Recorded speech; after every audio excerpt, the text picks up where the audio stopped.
আমি এই রাজ্য সরকারের সময়কালে একজন আক্রান্ত ব্যক্তি, এবং শুধু তাই নয়, সারা রাজ্যে বিভিন্ন জায়গায় বিভিন্ন কারণে বহু মানুষ আক্রান্ত হচ্ছে, নির্যাতিত হচ্ছে, খুন হচ্ছে, ধর্ষিত হচ্ছে ইত্যাদি চলছে। এবং এই সব চলার পরেও রাজ্য সরকারের প্রশাসনের, বিশেষ করে পুলিশ মন্ত্রীর যা ভূমিকা, সেই ভূমিকাতে এটা খুব স্পষ্ট যে তারা এই ভূমিকার ফলে দুষ্কৃতীরা খুবই বাড়ছে এবং তারা আরো উৎসাহিত হয়ে এইসব ঘটনা প্রতিনিয়ত ঘটিয়ে চলেছে। এই সব ঘটনা চারিদিকে ঘটে চলেছে এবং এই ঘটনা আরো বাড়ছে, এবং এর পেছনে রাজ্য সরকারের ভূমিকা রয়েছে, রাজ্য পুলিশ প্রশাসনের ভূমিকা রয়েছে। ভূমিকাটা হচ্ছে এই যে রাজ্য প্রশাসন দেশের আইন সংবিধান মেনে যে কাজগুলো করা উচিত এবং যে ধরনের পদক্ষেপ নেওয়া উচিত তা না নেওয়ার কারণে এইসব জিনিস ঘটছে। এরই পরিপ্রেক্ষিতে সালকিয়া থানা, গোলাবাড়ি থানা এলাকায় সালকিয়া সেই প্রতিবাদী যুবক কোমায় আচ্ছন্ন হয়েছিলেন, অথচ একজনও এখন অব্দি গ্রেপ্তার হয়নি। ঘটনাটা ঘটে গেল, অরূপ ভান্ডারী চলে গেল, আমাদের কি কোনো শিক্ষা হলো?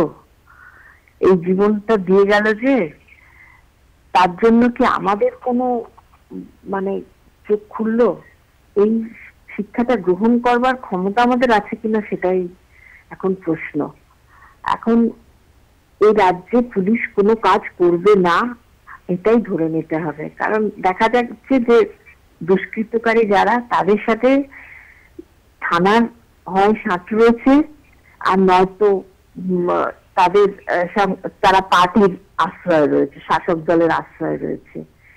এই রকম অবস্থায় সমস্ত দুষ্কৃতকারীকে পলিটিক্যাল আশ্রয় দেওয়াটাই এখন শাসক দলের একটা কাজ হয়ে দাঁড়িয়েছে। তার মা কালো টিভিতে বলেছে যে এরা ঘুরে বেড়াচ্ছে। তাহলে এবার জনগণের হাতে ছেড়ে দেওয়া হোক, জনগণই তাদের ধরে নিয়ে পুলিশকে দিক। এছাড়া এবং দেবে, যখন দেবে তখনও তাদের জামিনের ধারা দিয়ে দেবে।